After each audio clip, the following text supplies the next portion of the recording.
नमस्कार दोस्तों, स्वागत है आपका मेरे चैनल कॉमिक्स लाइफ में। शुरू करते हैं सुरेंद्र मोहन पाठक जी द्वारा लिखा गया सुधीर सीरीज का एक और मजेदार उपन्यास आखिरी कोशिश पार्ट 4। जब तक मैं अहमद खान के पास बैठा रहा था, मैं उसके जवाबों से बड़ा संतुष्ट था, लेकिन वहां से उठकर चले आने के बाद ही मुझे फिर उस पर शक होने लगा था।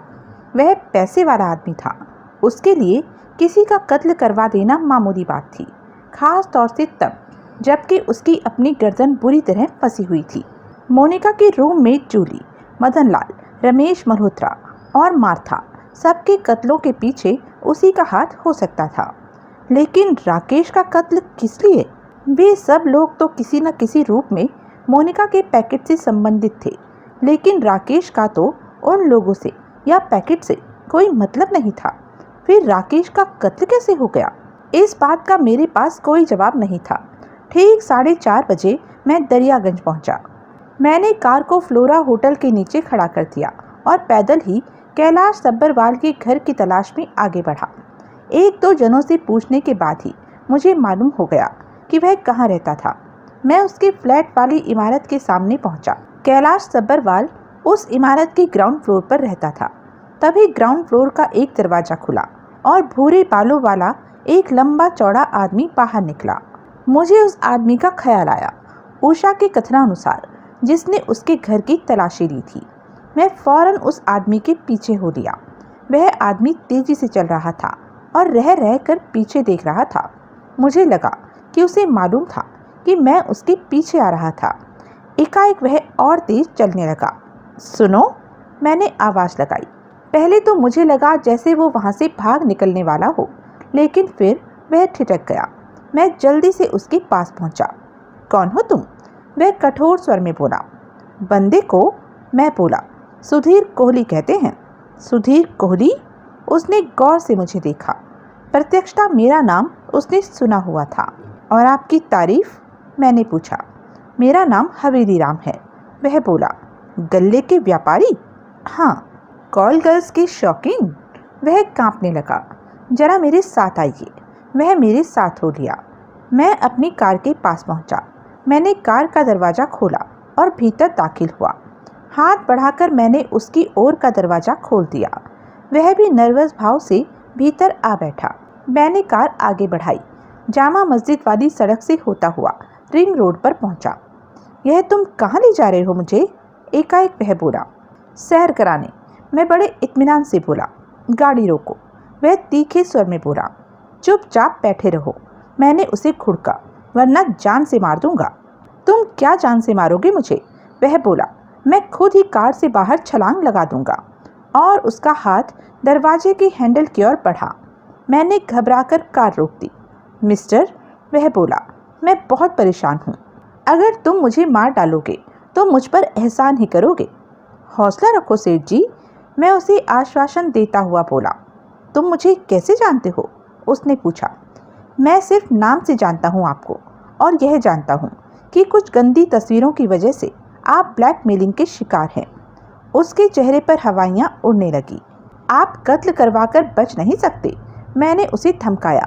अरे, मैंने किसका कत्ल करवा दिया? वह घबरा कर बोला। जूली का, मदन लाल का, रमेश मल्होत्रा का, मार्था जोन्स का। और ये लोग हैं कौन? आपने इन लोगों के कत्ल नहीं करवाए? पागल हुए हो? मैं तो खुद मरा पड़ा हूँ। मरा हुआ आदमी क्या कत्ल करवाएगा किसी का? देखिए, अगर आप मुझे सहयोग देंगे तो हो सकता है मैं आपकी कोई मदद कर सकूं। तुम मेरी कोई मदद नहीं कर सकते। मेरी मदद एक ही आदमी कर सकता है। कौन? वह जिसके पास मेरे नेगेटिव हैं। हो सकता है वह शख्स मैं ही हूँ। यानी कि तुम ही मुझे ब्लैकमेल कर रहे हो? नहीं, मैं आपको ब्लैकमेल नहीं कर रहा, लेकिन जो कोई भी आपको ब्लैकमेल कर रहा है, नेगेटिव उसके हाथ से निकल चुके हैं और तुम्हारे हाथ लग चुके हैं। वह आशापूर्ण स्वर में बोला। हो सकता है। तो मेरे नेगेटिव मुझे वापस करो मेरे भाई, मैं तुम्हारे पांव पड़ता हूँ। और वह सचमुच ही मेरे पांव पड़ने लगा। अरे हटो, मैं हड़बड़ाकर उसे परे धकेलता हुआ बोला। यह क्या कर रहे हो? वह परे हट गया। आप अभी तक ब्लैकमेल में कितनी रकम अदा कर चुके हैं? मैंने पूछा। 60,000 रुपये, वह बोला, 20-20 हज़ार की 3 किश्तों में।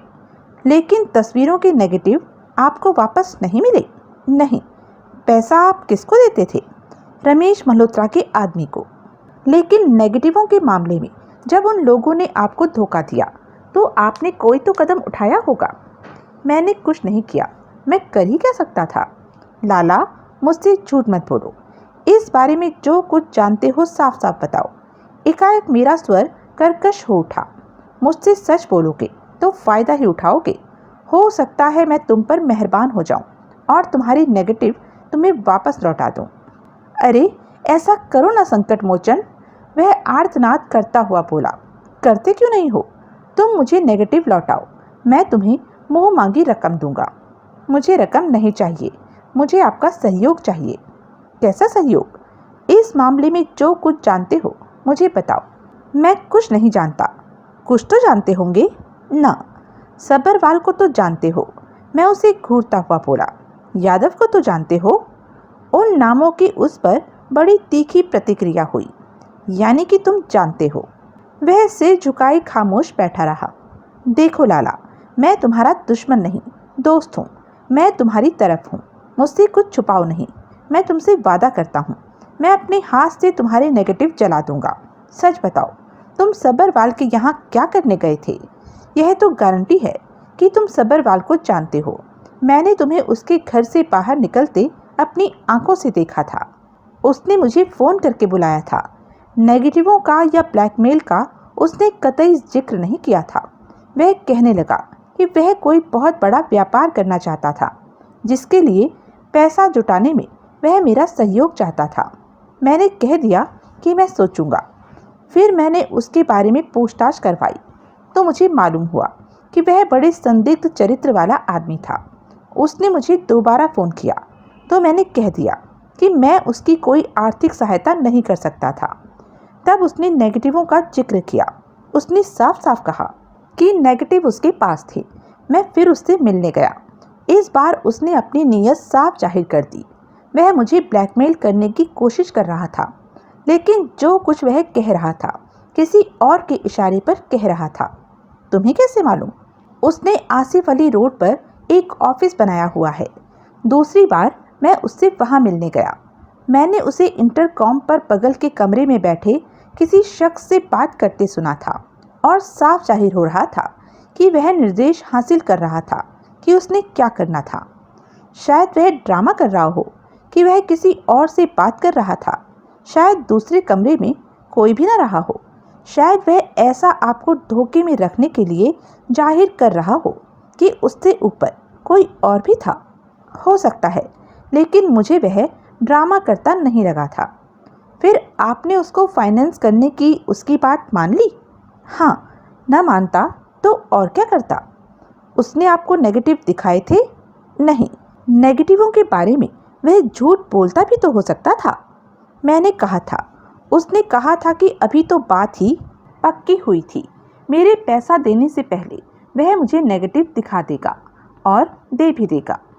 पहले जब 60,000 रुपये आपने रमेश मल्होत्रा को दिए थे, उसने आपको नेगेटिव दिखाए थे? नहीं, लेकिन उनके प्रिंट मुझे दिए थे। इसका मतलब था कि नेगेटिव उसके पास थे। लेकिन सब्बरवाल ने आपको प्रिंट भी नहीं दिखाए थे ना। मैंने अभी एक नाम यादव का भी लिया था। आप इस नाम के किसी आदमी को जानते हैं? नहीं। मुझे वह झूठ बोलता लगा। यादव दिल्ली पुलिस की सब इंस्पेक्टर का नाम है। वह खामोश रहा। लाला, तुम झूठ बोल रहे हो। तुम यादव को जानते हो। मैं सब इंस्पेक्टर यादव को जानता हूँ। उसका बाप मेरे साथ स्कूल में पढ़ता था। तुमने यादव के बारे में पहले झूठ क्यों बोला? क्योंकि उसका इन बातों से कोई रिश्ता नहीं था। मैं खामखा उसका नाम ब्लैकमेल के इस बखेड़े में नहीं घसीटना चाहता था। जब आपके यादव के परिवार से ऐसे संबंध थे तो यह बखेड़ा शुरू होने पर आप मदद के लिए यादव के पास क्यों नहीं गए? वह एक पुलिस अधिकारी है। वह केस को बिना दर्ज किए इस मामले में आपकी बहुत मदद कर सकता था। अपनी करतूतों की वजह से मुझे उससे शर्म आती थी। मेरा दोस्त उसका बाप था, वो नहीं। आप कसम खाकर कहते हैं कि आपने न कोई कत्ल खुद किया है और न किसी से करवाया है। मैं बजरंग बली की कसम खाकर कहता हूँ कि मेरा किसी कत्ल से कोई रिश्ता नहीं। अब इसी बजरंग बली की कसम खाकर एक और बात का जवाब दीजिए। आप आज सुबह कालका जी में उषा नागपाल नाम की एक लड़की के घर गए थे? गया था, उसने बड़ी शराफत से स्वीकार किया। क्यों? तुम्हें ढूंढने। मुझे? हाँ, मैंने सब्बरवाल को किसी को बताते सुना था कि नेगेटिवों का पैकेट तुम्हारे अधिकार में था और तुम वहां हो सकते थे। फिर? वहां तुम तो नहीं थे, लेकिन एक लड़की थी। मेरे पास रिवॉल्वर थी। उसे धमकाकर मैंने घर की तलाशी ली थी। बेडरूम में एक और लड़की लेटी हुई थी, इसलिए बेडरूम की तलाशी मैंने उस लड़की को लेने के लिए कहा था, लेकिन पैकेट हाथ नहीं लगा मेरे। मुझे उषा पर शक करने का अफसोस होने लगा। न जाने क्यों मैं यह समझने लगा कि मेरे पीछे उसके घर में कोई नहीं आया था। क्या मैं उषा से ज़्यादा मोनिका पर विश्वास करने लगा था? मैंने अपने आप से सवाल किया। फिर मैंने खुद अपने आप को समझाया कि ऐसी बात नहीं थी। कोई और बात? प्रत्यक्षता मैंने पूछा। उसने इनकार में सिर हिला दिया। मैंने कार को स्टार्ट करके उसे वापस घुमाया। मैंने उसे दरियागंज में उतारा और स्वयं वापस सब्बरवाल के घर पहुंचा। मैंने कॉल बेल बजाई। लगभग 40 साल के आदमी ने दरवाज़ा खोला। वह कुर्ता पजामा पहने था और कंधों के गिर्द गरम शॉल लपेटे था। मिस्टर सब्बरवाल? मैंने सवाल किया। हाँ, वह बोला। बंदे को सुधीर कोहली कहते हैं। अरे आओ आओ। वह बड़ी गर्मजोशी से मेरा हाथ थामता हुआ बोला। बड़ी देर की मेहरबान आते आते। वह मुझे भीतर ड्राइंग रूम में ले आया। उसने मुझे एक सोफे पर बिठाया और स्वयं मेरे सामने बैठ गया। हवेली राम को तुम पहले से जानते थे? उसने मीठे स्वर में बोला। या खामखा ही उसके पीछे लग लिए थे? मैं हैरान हुए बिना न रह सका। तुम्हारे यहाँ पहुँचते ही हवेली राम यहाँ से बाहर निकला था। वह हंसता हुआ बोला। तुम भी मेरे पास आने के स्थान पर उसके पीछे लग लिए थे। मैंने खिड़की में से सारा नज़ारा देखा था। ओह, मैं बोला। हवेली राम में ऐसी दिलचस्पी क्यों? मैं यहाँ हवेली राम के बारे में बात करने नहीं आया। न सही, लेकिन इत्मीनान से तो बैठो। घबरा क्यों रहे हो? कौन घबरा रहा है? तुम। और कौन? वैसे तुम्हारा घबराना वाजिब भी है। आखिर पुलिस को खून के इल्जाम में तुम्हारी तलाश है और तुम मुझे गिरफ्तार करवाना चाहते हो। सवाल ही नहीं पैदा होता। तुम हवेली राम के पीछे गए थे तो मुझे मालूम था कि तुम लौटकर यहीं आओगे। अगर मेरा ऐसा कोई इरादा होता तो तुम्हारे लौटने से पहले तुम्हारे स्वागत के लिए मैं पुलिस को बुला कर रखता। आई सी। विस्की पियोगे? नहीं। क्यों? क्या पीते नहीं हो? पीता हूँ, लेकिन इस वक्त मूड नहीं है। और क्या पेश करूँ मैं? पानी पिला दो। वह मेरे लिए कैंपा कोला ले आया। तुमने मुझसे यह नहीं पूछा कि मैं यहाँ क्या करने आया हूँ? मैं बोला। क्योंकि मुझे बिना पूछे ही मालूम है कि तुम क्या करने आए हो। वह बोला। अच्छा, मेरे कान बहुत तेज हैं। पिछली रात को अपने को काला चोर बताकर जिस आदमी ने मुझसे बात की थी उसकी आवाज़ मैं भूला नहीं हूँ, और वही आवाज़ मैं इस वक्त दोबारा सुन रहा हूँ। बहुत होशियार हो। छोड़ो, क्या नेगेटिवों का पैकेट वाकई तुम्हारे पास है? हाँ। गुड, उसकी बात तो हम पहले ही तय कर चुके हैं। अच्छा, भूल गए? 1 लाख रुपए। वह तो कल की कीमत है। क्या मतलब? अब माल का भाव बढ़ गया है भाई साहब। अच्छा, उसने वह बात सुनकर पलक भी न झपकी। अब क्या भाव हो गया है माल का? 2 लाख रुपया। और क्या? जानकारी। कैसी जानकारी? तुम्हें वह पैकेट क्यों चाहिए? अगर वह पैकेट तुम्हारे पास है तो इसका जवाब तुम्हें मालूम होना चाहिए। मुझे नहीं मालूम। उस पैकेट में मेरे भी नेगेटिव हैं। तुम यह कहना चाहते हो कि तुम्हें भी ब्लैकमेल किया जा रहा है और वह पैकेट तुम सिर्फ इसलिए चाहते हो ताकि तुम्हारे नेगेटिव तुम्हारे हाथ आ जाए। हाँ, मुझे तुम्हारी बात पर विश्वास नहीं। मुझे तुम शिकार नहीं, शिकारी लग रहे हो। शिकारी रमेश मल्होत्रा था जो कि मुझे ब्लैकमेल कर रहा था। वह तुम्हें ब्लैकमेल कर रहा हो सकता है, लेकिन लगता है कि अब वैसे ही इरादे तुम बनाए हुए हो। तुम एक तीर से 2 शिकार करना चाहते हो। तुम कुछ भी समझ सकते हो। मैं तुमसे बहस नहीं करना चाहता। ब्लैकमेल का तुम्हारा अपना कोई इरादा नहीं? नहीं। तो सिर्फ अपने ही नेगेटिव क्यों नहीं मांगते? पूरा पैकेट क्यों मांग रहे हो? मैं चाहता हूँ कि मेरे साथ साथ उन बाकी लोगों की भी जान सांसद से छूट जाए जिन्हें ब्लैकमेल किया जा रहा था। बड़े ऊंचे ख्याल हैं तुम्हारे, मैं व्यंग्यपूर्ण स्वर में बोला। देखो, जिन लोगों को मेरी वजह से ब्लैकमेलिंग के चंगुल से निजात मिलेगी वे मेरा एहसान मानेंगे और वे सोसाइटी में ऊंचा रुतबा रखते हैं। मैं उन लोगों से बिजनेस के मामले में कई मेहरबानियां हासिल करने की स्थिति में आ जाऊंगा। यह भी तो ब्लैकमेल ही है। यह ब्लैकमेल कैसे हो गई? मैं तुम पर कोई मेहरबानी कर दूं और बदले में तुम मुझ पर कोई मेहरबानी कर दो तो भाईचारे की इस दो तरफा भावना को तुम ब्लैकमेल का दर्जा कैसे दे सकते हो? बिजनेस वर्ल्ड में इसे रिलेशन बनाना कहते हैं। इसे कहते हैं तुम मेरी पीठ खुजाओ, मैं तुम्हारी पीठ खुजाता हूँ। और कत्ल के बारे में क्या ख्याल है आपका? कत्ल? यह तो ब्लैकमेल से भी ज़्यादा डरावना लफ्ज़ है। कत्ल से बड़ा डर लगता है आपको? हाँ, बहुत ज़्यादा। कत्ल करने से भी, कत्ल कराने से भी।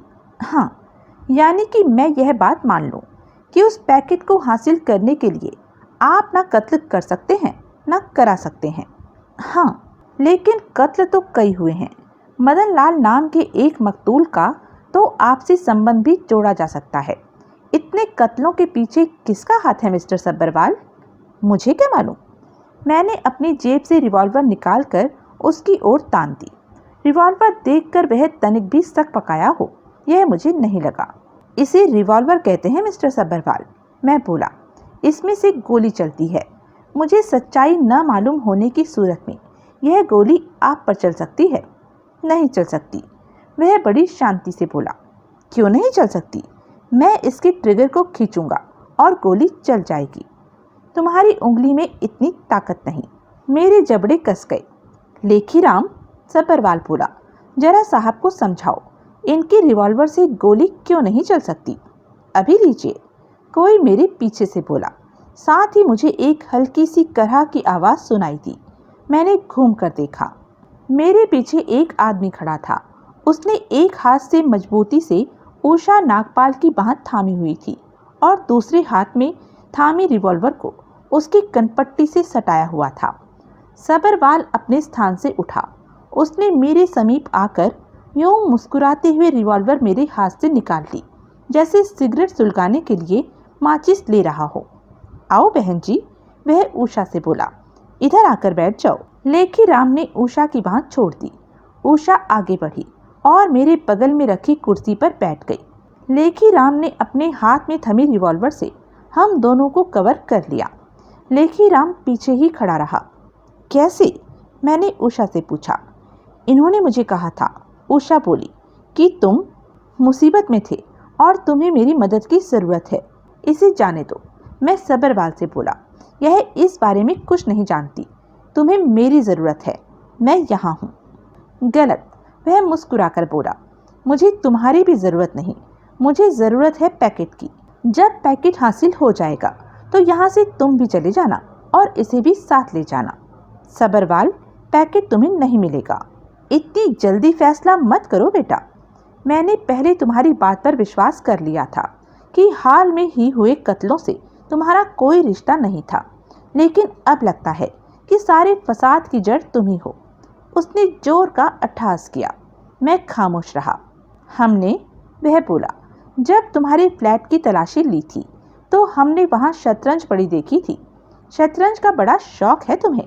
हाँ, मैं बोला। फिर तो तुम्हें महसूस होना चाहिए कि तुम हारने वाली बाजी खेल रहे हो। मेरे अधिकार में मौजूद यह इकलौता मोहरा, उसने उषा की ओर देखा, तुम्हें मात दे सकता है। वह सच कह रहा था। उषा का मेरी वजह से कोई अहित हो, यह मैं हरगिज़ बर्दाश्त नहीं कर सकता था। मैं हत्यारा नहीं हूँ, वह यूँ बोला जैसे कोई मास्टर किसी बच्चे को समझा रहा हो। मैंने जूली का कत्ल नहीं किया, न ही मैंने मदन लाल का कत्ल किया है। मदन लाल मेरा आदमी था, मैं भला उसका कत्ल क्यों करता?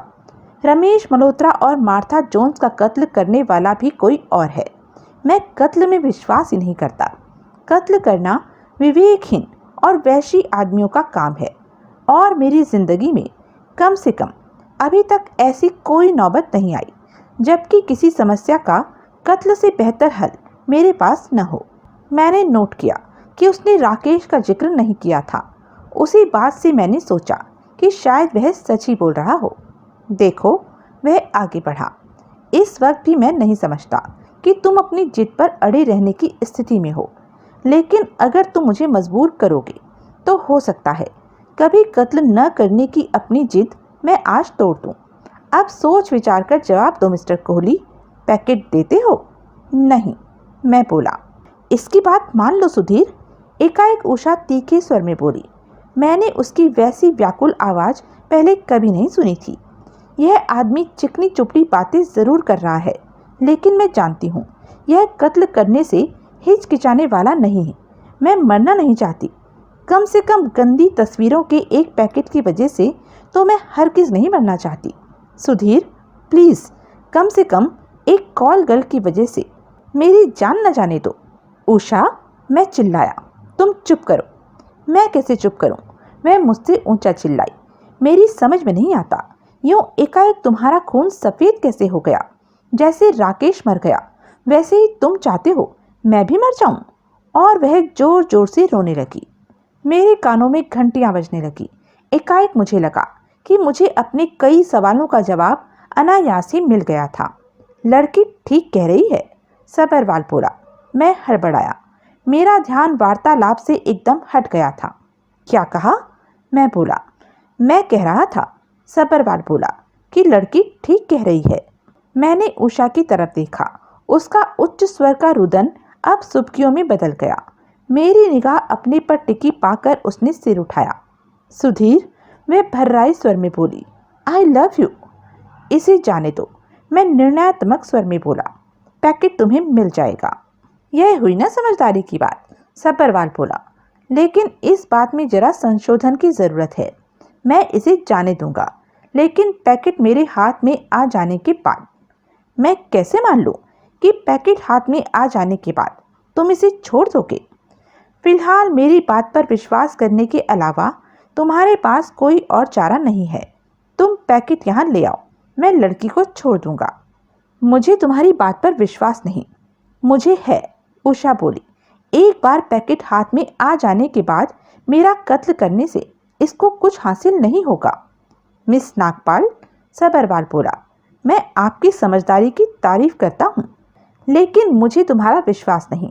मैं बोला, मुझे किसी का विश्वास नहीं। मुझे यहाँ से जाने दो, फिर मैं फ़ोन करके तुम्हें बता दूंगा कि पैकेट लेने तुम्हें कहाँ आना होगा। तुम उषा को लेकर वहाँ पहुँच जाना, और जब पैकेट हाथ में आ जाए तो उषा को छोड़ देना, ठीक?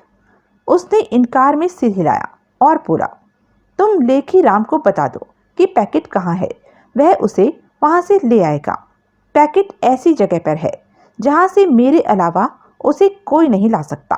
मैं बोला। वह सोच में पड़ गया। कुछ क्षण बाद वह बोला, पैकेट लाने में तुम्हें कितना वक्त लगेगा? मैंने अपनी कलाई पर बंधी घड़ी पर निगाह डाली। उस वक्त 5:30 बजे थे। मुझे एक बात सूझी। मैं बोला, कल सुबह 10 बजे मैं वह पैकेट तुम्हें सौंप सकता हूँ। सबरवाल की सूरत से ऐसा लगा जैसे उसे इतना लंबा प्रोग्राम पसंद नहीं आया था। उसने एक निगाह उषा की ओर डाली, एक क्षण ठिठका और फिर बोला, यह काम जल्दी क्यों नहीं हो सकता? वह पैकेट बैंक के लॉकर में बंद है। मैं बोला, उसे जल्दी हासिल करने का एक ही तरीका है कि मैं बैंक के ताले तोड़ दूँ। ठीक है, कल 10 बजे ही सही, लेकिन इस सूरत में मिस नागपाल को रात यहीं गुजारनी होगी। मैं वादा करता हूँ, इन्हें यहाँ किसी प्रकार की असुविधा नहीं होगी। मैं उठ खड़ा हुआ और फिर बोला, मुझे मेरी रिवॉल्वर वापस चाहिए।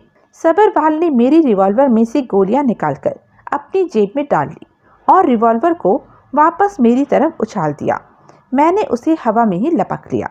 सुधीर, उषा फरियाद सी करती हुई बोली, मैंने बहुत कोशिश की कि उस पैकेट से तुम्हारा पीछा छूट जाए, लेकिन मैं कामयाब न हो सकी। अब भगवान के लिए उस पैकेट की खातिर कोई मूर्खतापूर्ण हरकत मत करना। पैकेट सबरवाल साहब के हवाले करो ताकि ये हमारी खलासी करें। मैंने सहमति में सिर हिलाया। मैंने एक आश्वासनपूर्ण निगाह उस पर डाली और फिर वहाँ से बाहर निकल गया। पैकेट के बारे में झूठ बोलकर मैंने तकरीबन 17 घंटे का वक्त हासिल कर लिया था।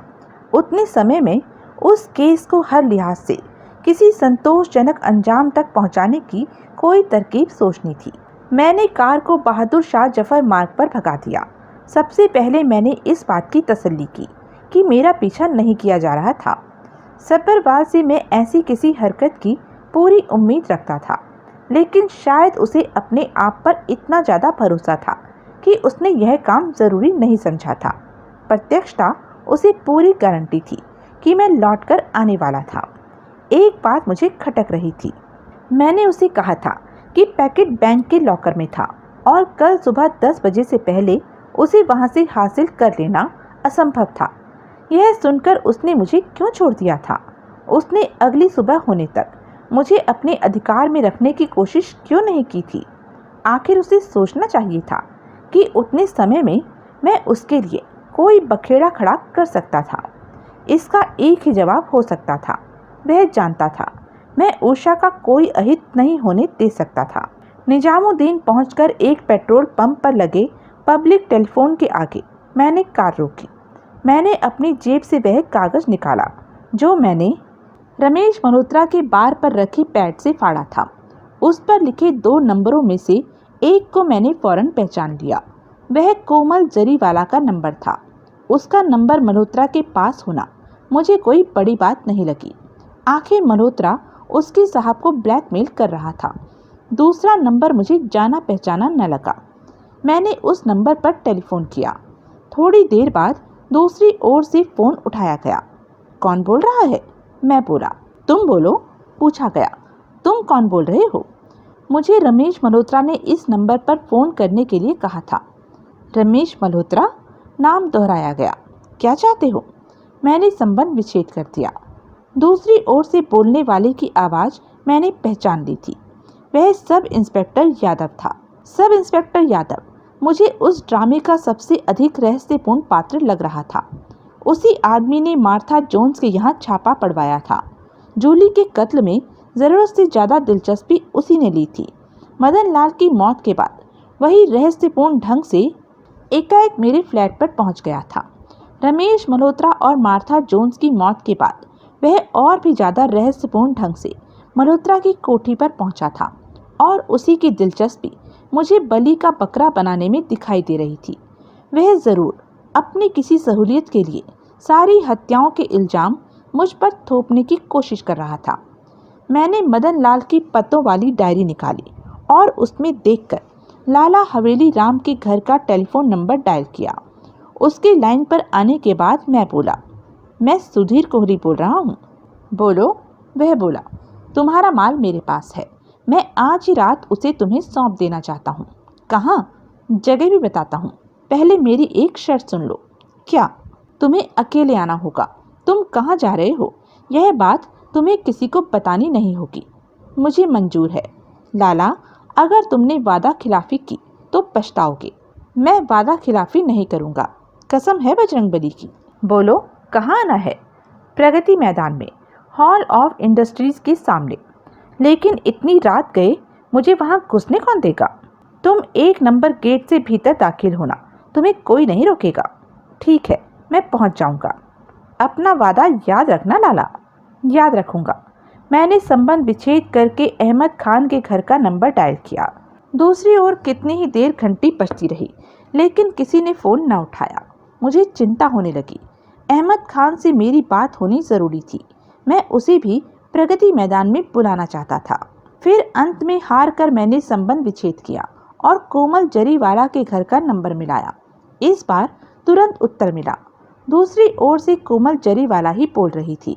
मैंने उसे अपना नाम बताया और बोला, मिस जरीवाला, आपकी जानकारी के लिए आपके साहब का माल मैंने हासिल कर लिया है। यह बात मैं उन्हें बताना चाहता था, लेकिन फ़ोन पर कोई जवाब नहीं मिल रहा और बार बार फ़ोन करते रहने का मेरे पास वक्त नहीं। मैं उन्हें तलाश कर लूँगी। वह तत्पर स्वर में बोली। गुड, पैसा तैयार है? हाँ, पूरा 2 लाख रुपया। अब बोलो, क्या करना है हमने? पहले तो खान साहब को तलाश करो, वो मैं कर लूँगी। आगे बोलो। फिर तुम दोनों मुझे प्रगति मैदान में हॉल ऑफ इंडस्ट्रीज के सामने मिलो। अगर कोई तुम्हें भीतर आने से रोके तो तुम लाला हवेली राम का नाम ले देना, लेकिन मुलाकात का कोई टाइम तो बताओ।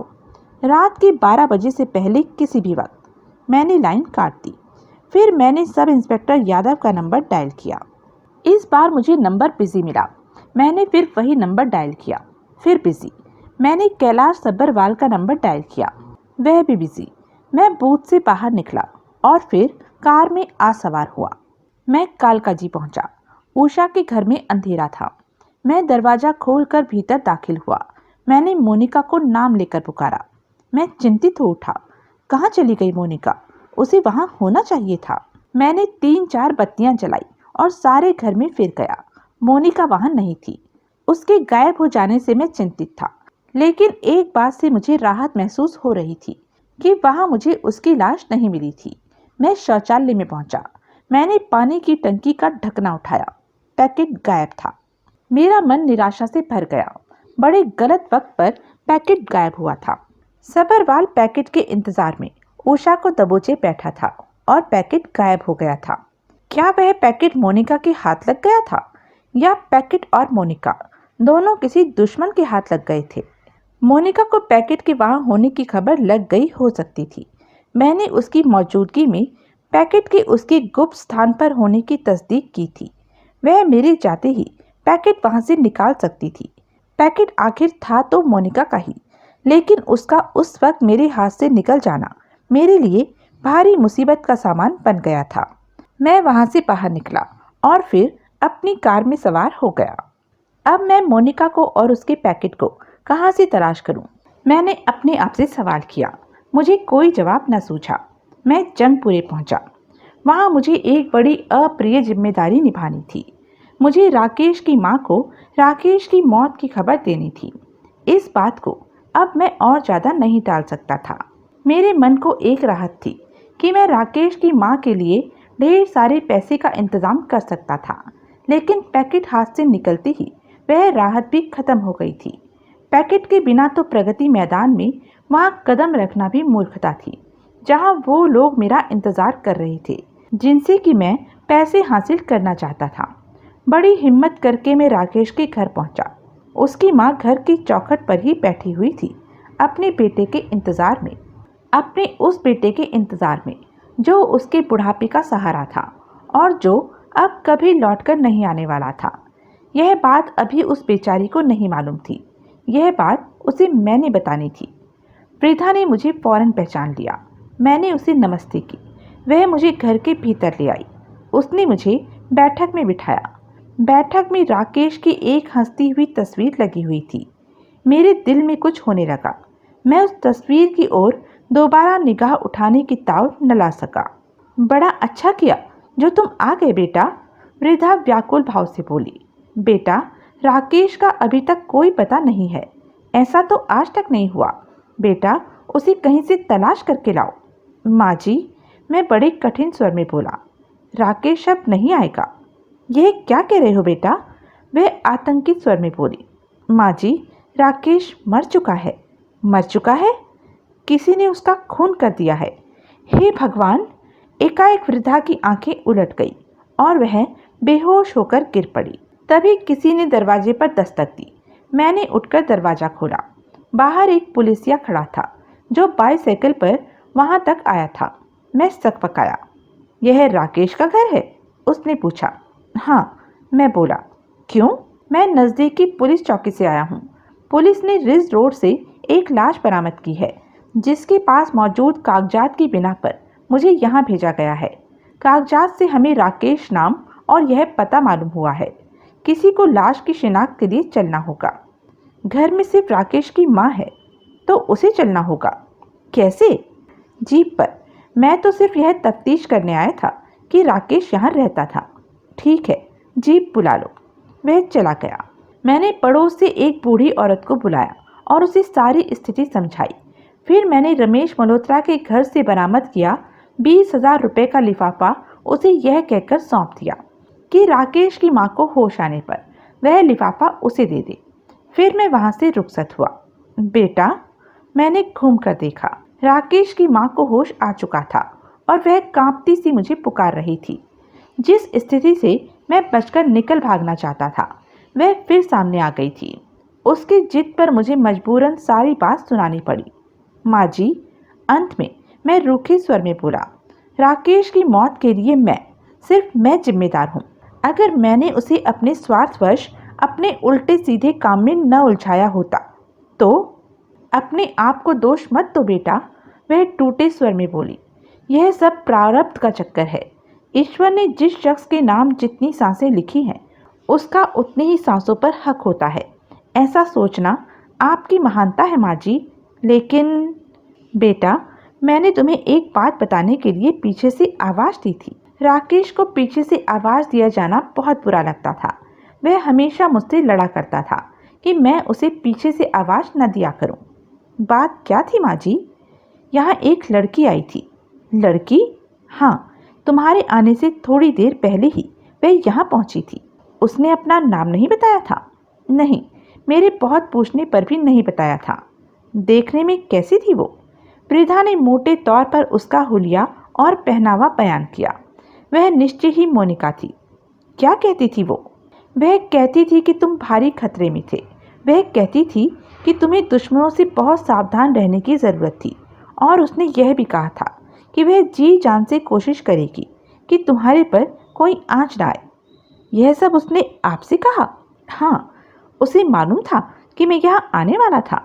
ज़रूर मालूम होगा, तभी तो वह तुम्हारे लिए एक पैकेट यहाँ छोड़ गई थी। पैकेट?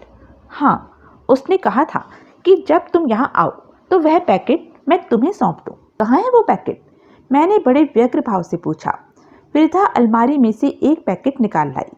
पैकेट मेरे हाथों में पहुँचने से पहले ही मैंने देख लिया कि वह वही फसादी पैकेट था। मैं फिर कालकाजी पहुँचा। उषा के फ्लैट से मैंने एक बार फिर अहमद खान के घर का नंबर डायल किया। इस बार लगभग फौरन जवाब मिला। फ़ोन खुद अहमद खान ने उठाया था। मैं सुधीर कोहली बोल रहा हूँ। मैं बोला। बोलो, वह भावहीन स्वर में बोला। आप प्रगति मैदान आ रहे हैं ना? किस लिए? आपको नहीं मालूम? भाई, कुछ बताओगे तो मालूम होगा ना। क्या आपकी सेक्रेटरी ने आपको कुछ नहीं बताया? नहीं, प्रगति मैदान के बाबत कुछ नहीं बताया। वैसे आप उपलब्ध थे उसे? मिस जरीवाला के लिए मैं हमेशा उपलब्ध होता हूँ। यह हो ही नहीं सकता कि ज़रूरत पड़ने पर मिस जरीवाला मुझसे संपर्क स्थापित न कर सकती हो। लेकिन उससे आपकी इस बारे में बात नहीं हुई? भाई, बात तो अभी 5 मिनट पहले भी हुई थी। लेकिन तुम यह जो प्रगति मैदान का राग अलाप रहे हो, इस बारे में उसने मुझसे कुछ नहीं कहा था। कमाल है। बात क्या है? मिस्टर खान, आपके नेगेटिव मेरे पास हैं और वे नेगेटिव मैं आपको बिना किसी शर्त के वापस करना चाहता हूँ। मेरे नेगेटिव तुम्हारे पास हैं? वह यूं बोला जैसे जो कुछ उसने सुना था उस पर उसे विश्वास नहीं हो रहा था। हाँ, और तुम बिना किसी शर्त के उन्हें मुझे वापस लौटाना चाहते हो? हाँ। ऐसा कैसे हो सकता है? ऐसा हो सकता है, ऐसा ही होगा। कैसे? कब? अभी, इसी वक्त। आप फौरन प्रगति मैदान पहुंचिए।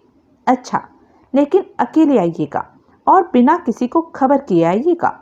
उन नेगेटिवों को हासिल करने के लिए मेरी इतनी सी बात तो आप मान सकते हैं। ठीक है, मैं आता हूँ। शुक्रिया। मैंने संबंध विच्छेद कर दिया। फिर मैंने इंस्पेक्टर रोशन लाल को फ़ोन किया। मैं सुधीर कोहली बोल रहा हूँ। मैंने उसे बताया। बोलो भाई, वह सहज स्वर में बोला। मुझे बड़ी हैरानी हुई। पुलिस को मेरी तलाश थी। उसकी निगाहों में मैं फरार अपराधी था।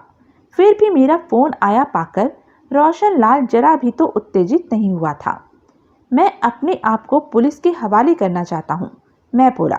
किस लिए? मैं मजाक नहीं कर रहा हूँ। मैं भी मजाक नहीं कर रहा हूँ। तो फिर ऐसा सवाल क्यों कर रहे हो? तुम्हें मालूम है किस लिए। लेकिन मैं तुमसे थोड़ा सहयोग चाहता हूँ। कैसा सहयोग? मैं तुम्हें दिखाना चाहता हूँ कि हाल ही में हुई तमाम हत्याओं के पीछे किसका हाथ है। अगर तुम अपने कुछ आदमियों के साथ मेरी बताई जगह पर पहुंच जाओ और वहीं कहीं छुप कर खड़े रहो तो मैं तुम्हें असली हत्यारे के दर्शन करवा सकता हूँ। अच्छा, और तुम्हें सब इंस्पेक्टर यादव को भी साथ लेकर आना होगा।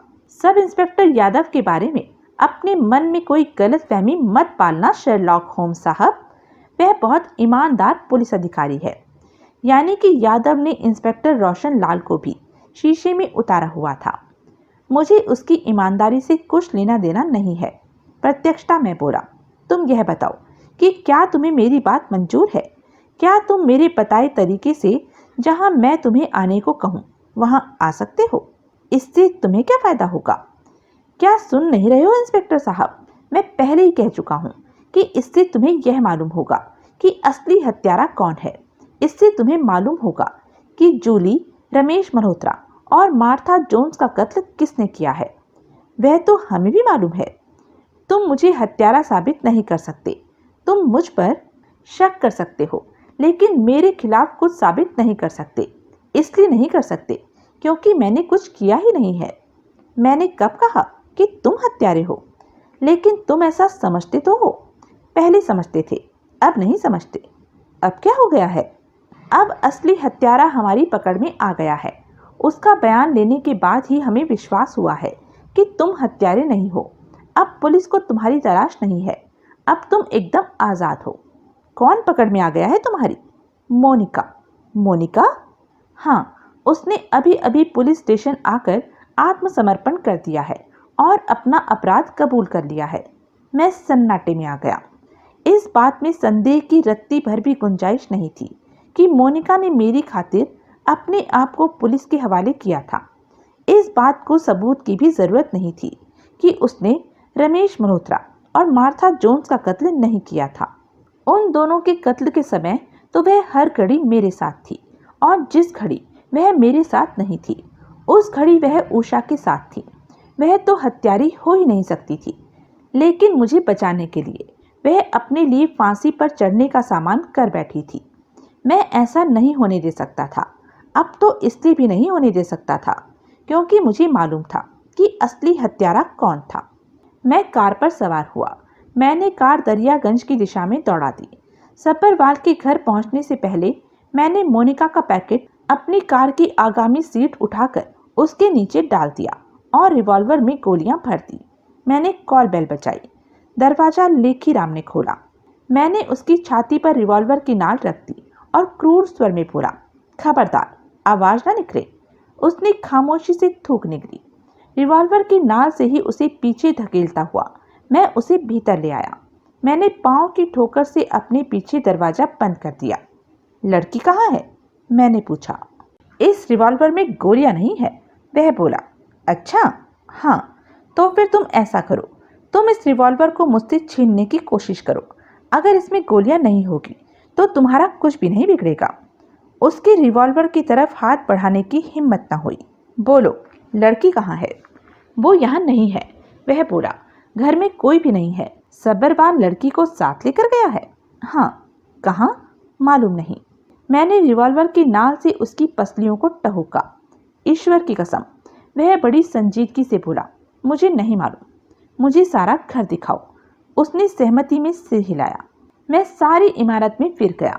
उषा वहां नहीं थी। लेखीराम मुझे लेकर जब पिछवाड़े के एक कमरे में आया तो मैंने रिवॉल्वर को नाल की तरफ से पकड़कर उसके दस्ते का एक प्रहार उसकी खोपड़ी पर किया। वह वहीं बेहोश होकर गिर गया। मैं इमारत से बाहर निकल गया। मैं प्रगति मैदान के 1 नंबर गेट पर पहुंचा। सब्बरवाल द्वारा छोड़े जाने के बाद जब मैं पहली बार वहां से गुजरा था तो वहां के चौकीदार को 20 रुपए देकर मैं पहले ही उसके साथ ऐसी साठ गांठ कर गया था कि आधी रात होने तक वह कहीं गायब ही रहे। मैंने सीट के नीचे से पैकेट निकाला, गौर से उसे खोला। उसमें से छांट कर मैंने हवेली राम और अहमद खान वाले नेगेटिवों के लिफाफे निकाले। वे दोनों लिफाफे मैंने अपने कोट की बाहरली जेब में डाल लिए और बाकी का पैकेट बंद करके भीतरी जेब में रख दिया। अपनी खाली रिवॉल्वर मैंने पतलून की बेल्ट में खोस ली। मैं गेट के भीतर दाखिल हुआ। मैं हॉल ऑफ इंडस्ट्रीज की विशाल इमारत के सामने के मैदान में पहुंचा। वहां मैदान में किसी ने, शायद चौकीदार ने, लकड़ियां इकट्ठी करके रोकने के लिए आग जला ली थी। आग की लपटों की मध्यम रोशनी में मैंने चारों तरफ निगाह दौड़ाई। तभी एक खंबे के पीछे से मिस कोमल जरीवाला प्रकट हुई। उसके हाथ में एक ब्रीफकेस था। वह मेरे समीप पहुंची। हेलो, वह बोली। हेलो, मैं बोला, मैं सोच रही थी, पता नहीं तुम आओगे या नहीं। जब कहा था तो आना ही था। अलबत्ता मैं सोच सकता था कि पता नहीं तुम आओगी या नहीं। वह खामोश रही। कोई और आया? मैंने पूछा। हवेली राम, वह बोली। कहाँ है वो? यहीं कहीं होगा, अभी तो वह मेरे से बातें कर रहा था। लाला, मैंने धीरे से आवाज लगाई। अंधकार में से हवेली राम प्रकट हुआ। वह आगे बढ़कर मिस जरीवाला के पास आ खड़ा हुआ। तुम लाला हवेली राम से पहले भी तो मिल चुकी हो। मैं बोला। नहीं, मिस जरीवाला सहज भाव से बोली। आज से पहले मैंने कभी इनकी सूरत तक नहीं देखी थी। लाला, यह सच कह रही है? लाला हिचकिचाया। अंत में वह कठिन स्वर में बोला, हमारी पहले कभी मुलाकात नहीं हुई। मिस्टर कोहली, मिस जरीवाला बोली, खामखा बातों में वक्त बर्बाद न करो। यह बताओ कि नेगेटिव लाए हो? लाया हूँ। अहमद खान साहब कहाँ हैं? वे नहीं आ सके। अपनी जगह उन्होंने मुझे भेजा है। उन्होंने मुझे आदेश दिया है कि मैं तुम्हें रुपया अदा करके नेगेटिव हासिल कर लूँ। रुपया मैं लेकर आई हूँ। और उसने अपने हाथ में थमे ब्रीफ केस को थपथपाया। मैं उसके पास पहुंचा और बोला, रुपया दिखाओ। उसने ब्रीफ केस को मजबूती से पकड़ लिया और बोली, पहले तुम नेगेटिव दिखाओ। मैंने अपनी जेब से नेगेटिवों का अहमद खान वाला लिफाफा निकालकर उसे दिखाया। यह रहा। मैं बोला, गुड। वह बोली, मुझे दो। मैंने इनकार में सिर हिलाया और बोला, यह लिफाफा अहमद खान साहब के अलावा मैं और किसी को नहीं दे सकता। मैंने तुम्हें कहा था कि तुम खान साहब को साथ लेकर आना, और मैं तुम्हें पहले ही बता चुकी हूँ कि उन्होंने अपनी जगह मुझे भेजा है। सॉरी भाई। लाला हवेली राम व्यग्र भाव से बोला, मेरी भी तो बात करो। तुम्हारे नेगेटिव भी हैं मेरे पास। मेरे पास सारे नेगेटिवों का पूरा पुलंदा है। तो भगवान के लिए मेरे नेगेटिव मुझे दो ताकि मैं यहाँ से जाऊँ। अभी थोड़ी देर ठहरो लाला। मेरा तुमसे वादा है कि जब तुम यहाँ से जाओगे तो अपने नेगेटिव साथ लेकर जाओगे। लेकिन अभी ठहरो। अभी एक गवाह के तौर पर मुझे तुम्हारी ज़रूरत है। कुछ बातें ऐसी हैं जो मैं चाहता हूँ कि यहाँ तुम्हारी मौजूदगी में हो। मिस्टर कोहली, मिस जरीवाला सख्त स्वर में बोली, पहले इधर बात करो। मैं उसकी तरफ घूमा। तुम जानते हो, वह बोली, कि मैं खान साहब की प्रतिनिधि हूँ। खान साहब किसी वजह से यहाँ नहीं आ सके हैं, इसलिए उनके नेगेटिव तुमसे हासिल करने का मुझे पूरा अख्तियार है। तुम खान साहब की प्रतिनिधि हो? हाँ, और तुम यह बात बखूबी जानते हो। तो फिर तुमने खान साहब को बताया क्यों नहीं कि मैं उनके नेगेटिव वापस करना चाहता था? वह खामोश रही। तुमने जानबूझकर यह बात उनसे छुपा कर रखी। मैं फिर बोला, इसलिए छुपा कर रखी क्योंकि तुम चाहती ही नहीं कि खान साहब को उनके नेगेटिव वापस मिले। इसलिए खान साहब तक तुमने मेरा संदेश नहीं पहुंचाया ताकि वे यहाँ ना आ सकें। मिस जरीवाला, तुम प्रतिनिधि खान साहब की नहीं, कैलाश सब्बरवाल की हो। मुझे मालूम नहीं क्या, लेकिन कैलाश सब्बरवाल से इस मामले में तुम्हारी कोई मिली भगत है ज़रूर। इस लिहाज से तुम्हें यह भी मालूम होना चाहिए कि इस ब्लैकमेल के पीछे किसका हाथ है और इतने कत्ल किसने किए हैं। साफ साफ बोलो मेम साहब, क्या किस्सा है? तुम पागल तो नहीं हो गए हो? पीछे देखो। एकाएक हवेली राम चिल्लाया। यह चालाकी यहाँ नहीं चलने वाली लाला। मैं मिस जरीवाला पर से निगाह हटाए बिना बोला, ऐसी ट्रिक सिर्फ जासूसी नॉवल में चलती है, कभी कभी असल में भी चलती है। मुझे अपने पीछे से आवाज़ आई। मैं घूमा। मेरे पीछे कैलाश सब्बरवाल खड़ा था। उसकी बगल में उषा खड़ी थी। कैलाश सब्बरवाल ने अपने हाथ में थमी रिवॉल्वर मेरी ओर तान दी। मैं पीछे हटा और आग के अलाव के पीछे इस प्रकार जा खड़ा हुआ कि आग मेरे और सब्बरवाल के बीच में आ गई। नेगेटिव मुझे दो। वह अपना खाली हाथ मेरी तरफ बढ़ाता हुआ क्रूर स्वर में बोला। मैं हंसा। मैंने जेब से पैकेट निकाला और फिर पैकेट वाला हाथ आग की तरफ बढ़ाया। सुधीर, उषा चिल्लाई, कोई मूर्खता मत करना। सुधीर, सब्बरवाल बड़ी शांति से बोला, नेगेटिव मुझे दो वरना मैं तुम्हारा भेजा उड़ा दूंगा। धमकी दे रहे हो? मैं उल्टे उसे धमकी देता हुआ बोला। चलो, धमकी नहीं देता, दरख्वास्त करता हूँ। वह बोला, नेगेटिव मुझे दे दो, बदले में मैं तुम्हारी गर्लफ्रेंड को छोड़ दूंगा और तुम्हें वह पैसा भी ले जाने दूंगा जो मिस जरीवाला अपने साथ लाई है। मैंने उषा की तरफ देखा। सुधीर, उषा कातर स्वर में बोली, मुझे बचा लो, भगवान के लिए मुझे बचा लो। अगर तुम इसका कहना नहीं मानोगे तो यह हम दोनों को वैसे ही जान से मार डालेगा जैसे इसने जूली को, मदन लाल को और राकेश को मारा है। राकेश की मौत की बात मैं दूसरी बार उषा के मुंह से सुन रहा था। सब्बरवाल, मैं निर्णयात्मक स्वर में बोला, अपनी रिवॉल्वर उषा को दो। क्या मतलब? वह बड़बड़ाया। सुना नहीं? मैं कठोर स्वर में बोला, अपनी रिवॉल्वर उषा को दो। अगर तुमने फौरन मेरा कहना नहीं माना तो मैं यह पैकेट आग में झोंक दूंगा। तुम मेरा कत्ल कर सकते हो लेकिन पैकेट हासिल नहीं कर सकते। अगर पैकेट हासिल करना चाहते हो तो मेरा कहना मानो और अपनी रिवॉल्वर उषा को दो। सब्बरवाल ने रिवॉल्वर उषा को थमा दी। उषा, मैं बोला। वह इम्तिहान की खड़ी थी। रिवॉल्वर मेरी तरफ फेंक दो। वह खामोश खड़ी रही। उषा, मैं याचनापूर्ण स्वर में बोला, मेरी जान, मुझे रिवॉल्वर की ज़रूरत है। वह अपने स्थान से हिली भी नहीं। अच्छा, रिवॉल्वर मत दो, अपने यार से बेवफाई ही सही, लेकिन कम से कम इतना तो बता दो कि तुम्हें यह कैसे मालूम है कि राकेश का कत्ल हो चुका है। यह बात तो अभी किसी को भी नहीं मालूम और तुम यह बात 2 बार मेरे सामने दोहरा चुकी हो। वह खामोश रही। ओके, यह बात भी मैं बताता हूँ। तुम्हें राकेश के कत्ल की खबर इसलिए है क्योंकि उसका कत्ल तुमने किया था। उसने तुम्हें ज्योति रेस्टोरेंट के टेलीफोन बूथ में मेरी ठीक 1:30 बजे वाली टेलीफोन कॉल का जवाब देते तुम्हें देख लिया था। तुम्हें भी मालूम था कि उसने तुम्हें देख लिया था। अगर उस वक्त तुम उसे जिंदा छोड़ देती तो वह आकर मुझसे बात करता और फिर तभी मुझे मालूम हो जाता कि सारे फसाद की जड़ तुम थी, इसलिए तुमने उसका कत्ल कर दिया। नहीं, वह बोली। तो फिर करवाया होगा। उसका कत्ल तुम्हारे कहने पर किसी और ने किया होगा। बहरहाल उसका कत्ल हुआ तुम्हारी वजह से है क्योंकि उसने तुम्हें टेलीफोन बूथ में देख लिया था। उस मामूली छोकरे की मौत से हमें तुम्हें कोई फर्क नहीं पड़ता सुधीर। उषा एकदम बदली स्वर में बोली, उसकी मौत से यह हकीकत भी नहीं बदलती कि मैं तुमसे मोहब्बत करती हूँ। मुझे किसी कातिल की मोहब्बत नहीं चाहिए। मैं नफरत भरी स्वर में बोला, सुधीर, तुमने मोनिका को मेरे पास आने की राय इसलिए दी थी क्योंकि तुम जानती थी कि तुम मुझे बड़ी आसानी से उल्लू बना सकती थी।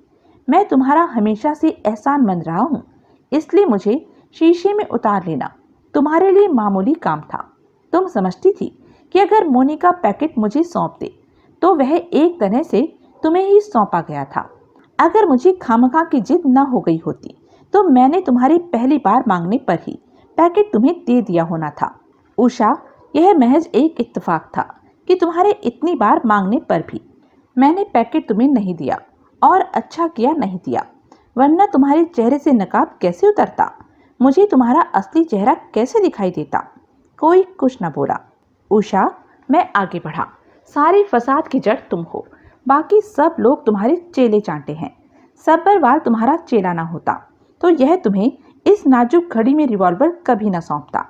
इसने रिवॉल्वर तुम्हें इसलिए सौंपी क्योंकि यह जानता है कि रिवॉल्वर इसके हाथ में होना या तुम्हारे हाथ में होना एक ही बात थी।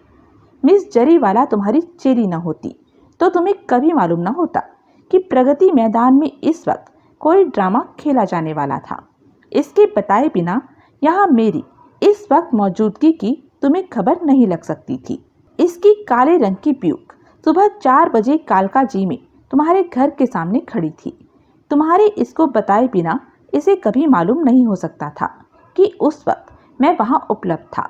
और फिर उसी काले रंग की ब्यूक ने एक बार राकेश का पीछा किया था और उस पर गोली भी चलाई गई थी।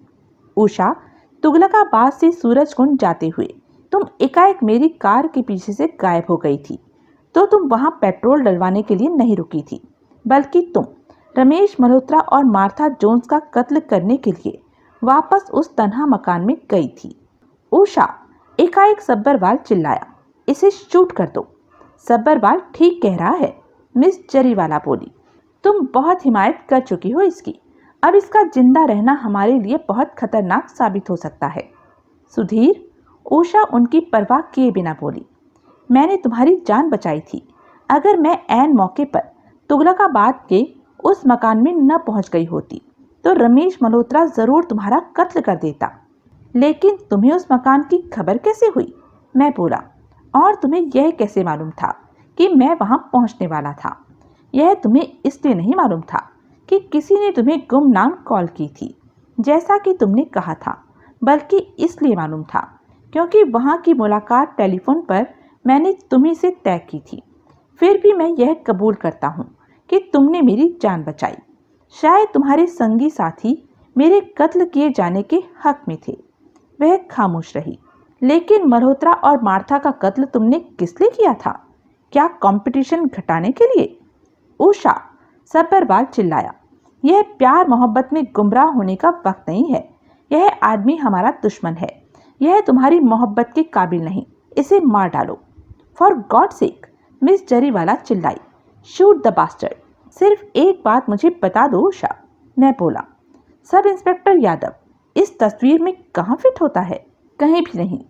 कहीं अंधकार में से सब इंस्पेक्टर यादव की आवाज गूंजी। उषा ने भी आवाज पहचान ली। उसने फौरन आवाज की दिशा में फायर झोंका। मैंने नेगेटिवों का पैकेट आग में झोंक दिया। उषा एकाएक घूमी और हॉल ऑफ इंडस्ट्रीज की पहली मंजिल को जाते लंबे ढलवा रास्ते पर भागी। सब इंस्पेक्टर अंधेरे में कहीं से निकलकर उसके पीछे भागा। उषा ने घूमकर फिर फायर किया। यादव डाई मारकर एक और कूद गया। एकाएक मैदान में कई पुलिसिये प्रकट हुए। उनमें इंस्पेक्टर रोशन लाल भी था। लाला हवेली राम, मिस जरीवाला और सब्बरवाल को पुलिस ने घेर लिया। मैं भागकर यादव के पास पहुंचा। यादव, मैं बोला, उसके सिर पर खून सवार है। उसके पीछे मुझे जाने दो। यादव ने बहुत ऊंचा पहुंच चुकी उषा की दिशा में देखा और फिर सहमति में सिर हिला दिया। उसने मुझे अपनी रिवॉल्वर थमाने की कोशिश की, लेकिन मैंने उसे लेने से इनकार कर दिया। मैं उषा के पीछे लपका। रुक जाओ, उषा चेतावनी भरे स्वर में चिल्लाई, नहीं तो गोली मार दूंगी। मैं नहीं रुका। मैं दृढ़ कदमों से आगे बढ़ता रहा। सुधीर, मेरे पीछे ना आना, वरना तुम मुझे नहीं मार सकती। मैं विश्वासपूर्ण स्वर में बोला। तुम मुझसे मोहब्बत करती हो। तुमने मेरी जान की हमेशा रक्षा की है। आज तुम खुद मेरी जान नहीं ले सकती। मैं आगे बढ़ता रहा। हर क्षण मैं गोली चलने की उम्मीद कर रहा था, लेकिन गोली न चली। मैं उषा से केवल 4 कदम दूर रह गया। एकाएक उषा ने रिवॉल्वर फेंक दी और फिर उसने रेलिंग से नीचे छलांग लगा दी। उसका शरीर 20-25 फुट नीचे पक्के फर्श से जाकर टकराया और उसके परखच्चे उड़ गए। बाद में सब्बरवाल और मिस जरीवाला से पुलिस ने बहुत कुछ कुबुलवा लिया। मालूम हुआ कि वास्तव में सभी लोग उस ब्लैकमेलिंग के रैकेट में शामिल थे, लेकिन उसमें रमेश मल्होत्रा का हाथ इसलिए हमेशा ऊपर रहता था क्योंकि नेगेटिव वह अपने पास रखता था। उषा और सब्बरवाल उसके खिलाफ कुछ इसलिए नहीं कर पाते थे क्योंकि दोनों की पोल मल्होत्रा के पास थी। सब्बरवाल की तो और लोगों जैसी गंदी तस्वीरें ही थी उसके पास, और उसकी उषा के किसी ऐसे फ्रॉड की सबूत समेत खबर थी जो उसने अपने वकील एम्प्लॉयर के ऑफिस में किया था और जिसकी वजह से उसे जेल की हवा खानी पड़ सकती थी। फिर उषा और सब्बरवाल ने मदन लाल के माध्यम से वे नेगेटिव इस प्रकार हथियाने की कोशिश की कि जिससे उस पर शक न होने पाए। हुआ भी यही। मल्होत्रा ने सारी करतूत के लिए मोनिका को ही जिम्मेदार ठहराया और उसने जवाहर सिंह को मेरे पीछे लगा दिया क्योंकि उसे किसी प्रकार मालूम हो गया था कि पैकेट के मामले में मोनिका मुझसे संपर्क स्थापित करने वाली थी। उधर मोनिका के मन में बेईमानी आ जाने की वजह से पैकेट मदन लाल को हासिल न हो सका। सब्बरवाल को जब यह बात मालूम हुई तो वह क्रोध में आग बबूला होकर मोनिका पर चढ़ दौड़ा। मोनिका के घर का पता तो उसने उषा से मालूम कर लिया, लेकिन एक तो वह मोनिका की शक्ल नहीं पहचानता था और दूसरे उसे यह नहीं मालूम था कि मोनिका के साथ जूली नाम की एक लड़की भी रहती थी। उसने मोनिका के धोखे में शॉटगन की गोली से जूली का कत्ल कर दिया और शॉटगन ले जाकर मल्होत्रा के घर में छुपा दी ताकि अगर कोई गड़बड़ हो जाए तो मल्होत्रा फंसे। मेरे ऑफिस में एक दूसरी शॉटगन कौन रख गया था और क्यों रख गया था यह मालूम न हो सका। इस बारे में उषा ही कुछ बता सकती थी, लेकिन वह मर चुकी थी। मदन लाल मोनिका से नेगेटिव हासिल करने में नाकामयाब रहा था, इसलिए उषा और सब्बरवाल के लिए उसका कोई इस्तेमाल नहीं रह गया था। लेकिन वह इकलौता आदमी था जो यह जानता था कि रमेश मल्होत्रा के कथित साथी ही उसे धोखा देने की कोशिश कर रहे थे। पैसे का लालची वह आदमी मल्होत्रा के पास जाकर सब्बरवाल और उषा की पोल खोल सकता था, इसलिए सब्बरवाल ने उसका भी कत्ल कर डालने का फैसला किया। उसने मदन लाल को बहाने से मेरे फ्लैट पर बुलाया और उस पर घातक आक्रमण कर दिया। साथ ही उसने इस बारे में पुलिस को भी खबर कर दी, जिसकी वजह से सब इंस्पेक्टर यादव मेरे फ्लैट पर आ टपका। मदन लाल मरने से पहले अपने हत्यारे का नाम लेकर गया था, लेकिन उस वक्त मैं सब्बरवाल को जानता नहीं था, इसलिए मुझे यह न सूझा कि वह अपने हत्यारे का नाम ले रहा था। राकेश का कत्ल भी सब्बरवाल ने उषा के कहने पर किया था और उसकी लाश जवाहर सिंह की कार में रख दी थी। सब्बरवाल का अपराध करने का यह दस्तूर मालूम होता था कि उसके हर अपराध का जिम्मेदार किसी और को ठहराया जाए, लेकिन जवाहर सिंह को अपनी कार की डिक्की में मौजूद लाश की अभी खबर भी नहीं लगी थी कि वह खुद अपनी जान से हाथ धो बैठा था। लाला हवेली राम ने एक बात में झूठ बोला था। उसने गलत कहा था कि वह मदद के लिए सब इंस्पेक्टर यादव के पास नहीं गया था। वास्तव में उसने यादव से मदद की मांग की थी। अपने बाप के दोस्त के काम आने की नौबत से ही यादव जो कुछ भी कर रहा था चुपचाप कर रहा था, ताकि हवेली राम की समस्या की पब्लिसिटी न हो सके। इसलिए उस केस के सिलसिले में वह जहां जाता था अकेला जाता था। मैंने उस पर 2 बार आक्रमण किया था, जिसकी वजह से वह मुझ पर बहुत खपा था और एक पुलिस अधिकारी पर आक्रमण करने के इल्जाम में वह मुझे जेल भिजवाना चाहता था। लेकिन मेरी यह खता लाला हवेली राम ने माफ़ करवा दी थी। लाला हवेली राम ने मेरे से फ़ोन पर बात करने के फौरन बाद वह बात भी यादव को बता दी थी कि मैंने लाला को प्रगति मैदान में बुलाया था। यादव ने आगे वही बात इंस्पेक्टर लाल को बता दी थी। कहने का मतलब यह था कि पुलिस को प्रगति मैदान में खेले जाने वाले ड्रामे की खबर पहले से ही थी, इसलिए इंस्पेक्टर रोशन लाल को इस बारे में कुछ बताता भी तो वह उसके लिए कोई नई बात न होती। सब इंस्पेक्टर यादव पर मैंने भ्रष्ट पुलिस अधिकारी होने का संदेह किया। इसका मुझे अफसोस था। मैंने यादव से बड़ी संजीदगी से माफ़ी मांगी, जिसकी कि उसने टके की परवाह न की।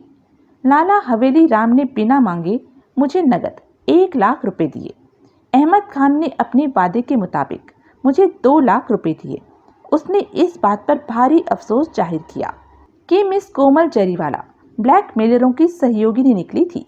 मिस जरीवाला अपने साथ जो ब्रीफकेस लाई थी वह खाली था। मैं भी 3 लाख रुपए जबरदस्ती राकेश की मां को दे आया। राकेश की मां का अपना जवान बेटा खोकर जो नुकसान हुआ था उसकी भरपाई दुनिया की सारी दौलत भी नहीं कर सकती थी, लेकिन उस पैसे में कम से कम इतनी राहत छुपी हुई थी कि राकेश की मां को बुढ़ापे में किसी के आगे हाथ नहीं फैलाना पड़ना था। फिर रात को 2 बजे के करीब मैंने इंस्पेक्टर रोशन लाल को फ़ोन किया और उससे मोनिका के बारे में पूछा।